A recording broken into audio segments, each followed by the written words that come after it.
আপোনালোকে হয়তো বহুতেই কোৱা দেখিছে, বহুতেই হয়তো কোৱা দেখা নাই চাগে। আজিকালি ল'ৰা ছোৱালীয়ে হয়তো কোৱা বুলি ক'লে কি বুলি সুধিব।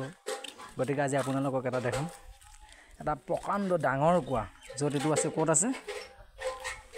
আছে এইটো দেখিছেনে? কিমান ডাঙৰ দেখিছেতো। স্ক্ৰীণত নধৰা হৈ গৈছে, দেখিছে? ইয়াত পানী উঠাই আছে, চাই লওক। এইটো প্ৰকাণ্ড কোৱা, মহেশ ধামত আছে হে। এইটো চাই লওক আপোনালোকে। এইয়া পানী কেনেকৈ নিছে চাই লওক। এইয়া দেখিছেতো, এই মানুহজনে উঠাইছে, এইটো উঠাইছে, দেখিলে নহয়? এইটো ছিষ্টেমতে আচলতে এনেকৈ পানীবিলাক খোৱা হয়। খাব পাৰি, একো নাই। কুঁৱা পানী আচলতে এনেকুৱাই হয়। চাই লওক বন্ধুসকল, কুঁৱাটো এইটো চাই লওক।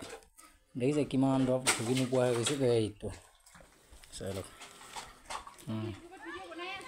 এয়া চাই লওক, কুঁৱাৰ পৰা পানী তোলাটো চাব আহিছে। এয়া আহি আছে, চাই লওক। হাত ভৰি ধুবা, তুমি গা নোধোৱা, ময়ো জানো। গা পা ধুই আহিলোঁ।